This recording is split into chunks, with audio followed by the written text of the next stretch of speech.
This is our existing AI chat API. I'll send a question and the API processes the request. After a few seconds, the complete response appears all at once. Now let's look at the same question using our streaming API. This time, the response starts appearing immediately, word by word, just like ChatGPT. In this episode, we'll learn how to stream AI responses in real time using dotnet. Now let's see this in action.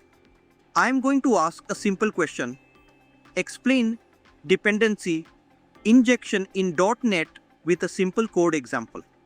And notice what happens next. Instead of waiting for the complete answer, the response starts appearing token by token in real time. In the next few seconds, I'll show you exactly how we implemented this streaming behavior in .NET. And now that we've seen the streaming response in action, let's make a small configuration change in our application. I'm opening the program.cs file, and here I'm adding app.useStaticFiles parent semicolon. This allows our ASP.NET Core application to serve the front-end static files so we can run the complete experience directly from our .NET. Now that our application is configured to serve the front end, let's move into the API layer and build the endpoint that will handle our streaming response. I'm creating a new controller called Stream Controller. Inside this controller, we need access to our application configuration and the Azure OpenAI client. So I'm injecting both through the constructor. First, I'll inject iConfiguration, which allows us to access configuration values such as our deployment or endpoint settings. And next, I'm injecting the Azure OpenAI client. With both dependencies available through dependency injection, the controller can now communicate with Azure OpenAI without creating these objects manually. This keeps our controller clean, follows the dependency injection pattern in .NET, and makes the code much easier to maintain.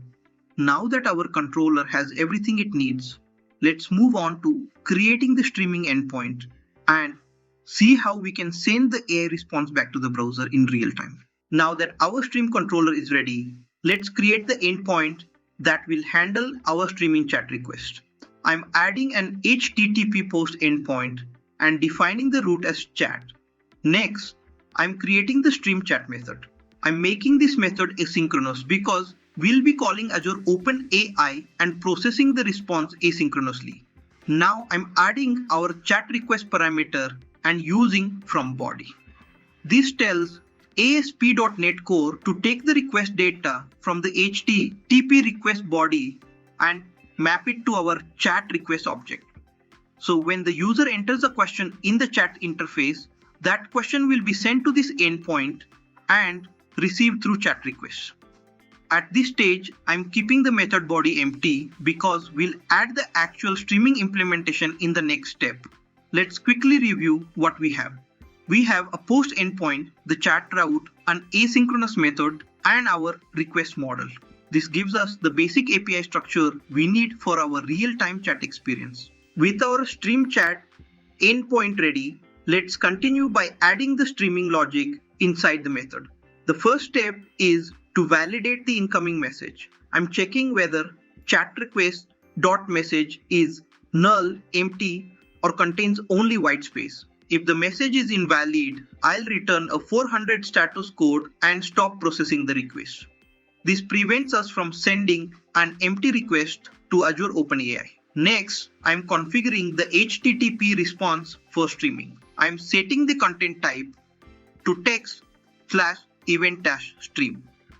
This tells the client that we are using server sent events or SSE, so the server can continuously send data as it becomes available.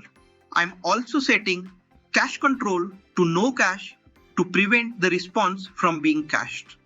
And finally, I'm setting x-axis buffering to no.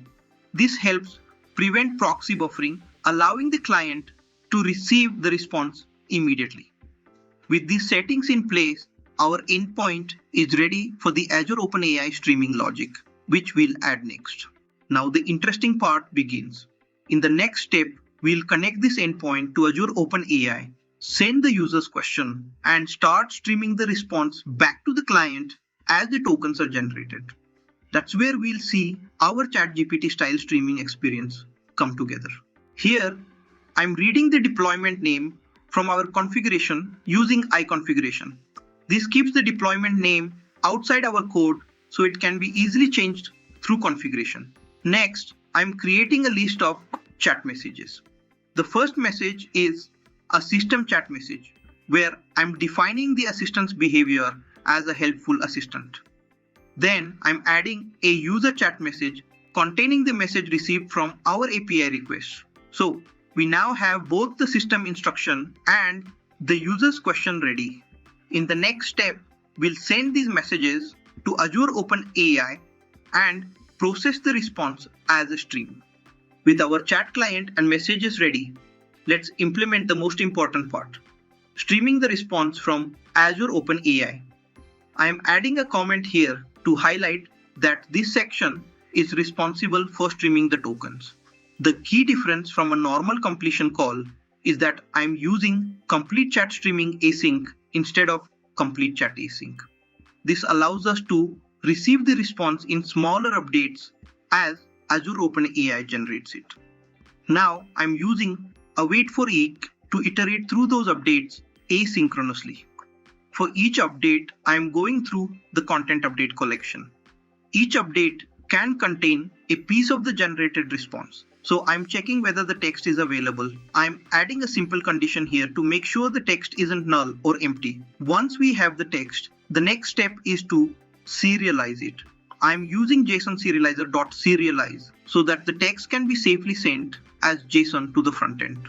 With the streaming updates coming from Azure OpenAI, let's look at what we do with each piece of text. At this point, we already have the generated text inside part.text. The next 3 lines are responsible for preparing that text and immediately sending it to the browser. First, I'm serializing the text using JSON serializer.serialize. This converts the text into a JSON safe format that we can send through our streaming response.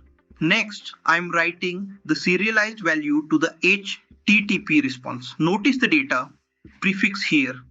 This is the format used by server sent events or SSE. I'm also adding 2 new line characters at the end. This tells the client that one SSE event is complete.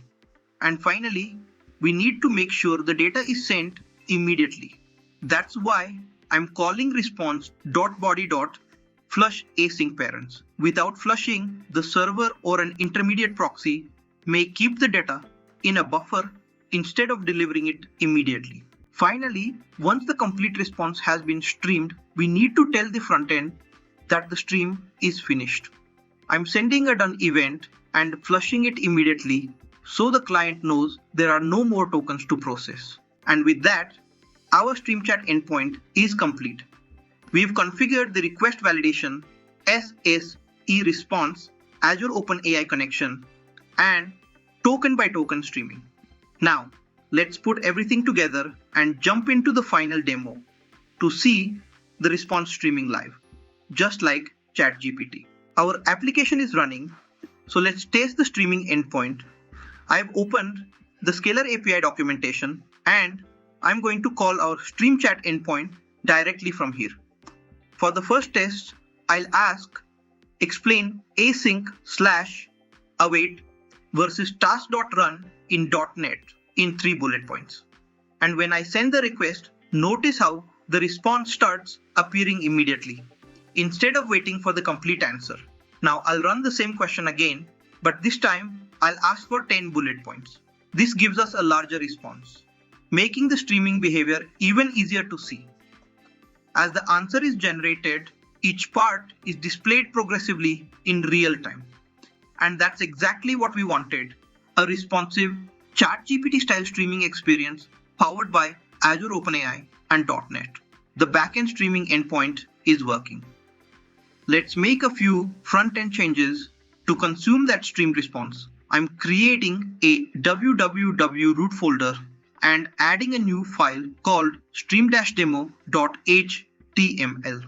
Now I'll copy the front-end code into this file.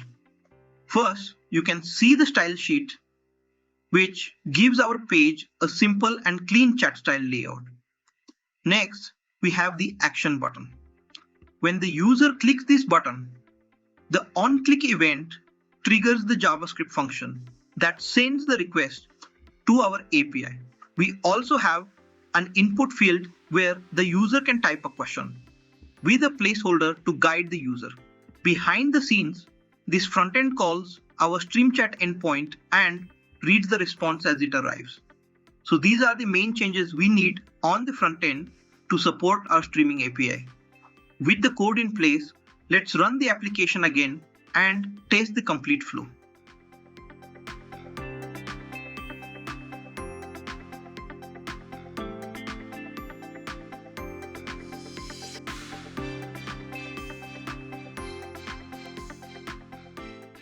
The application is running and this is our new streaming page. We have the input field, the action button, and the logic that connect this page to our dotnet streaming endpoint. Let's enter a question and see how the complete end-to-end streaming experience works. I'll enter my question and click the button and notice the response. We don't have to wait for Azure OpenAI to generate the complete answer. The response starts appearing immediately and continues to build as new content arrives. Behind the scenes, the frontend sends the question to our StreamChat endpoint. Our .NET API sends the request to Azure OpenAI and receives the response incrementally. Each piece is then streamed back to the browser and displayed in real time. And that's the complete implementation from the front end to our .NET API, Azure OpenAI, and back to the user as a live streaming response. And that's how you can build real-time AI streaming in .NET using Azure OpenAI. We started with a simple API and turned it into a responsive ChatGPT-style experience. I'll see you in the next episode.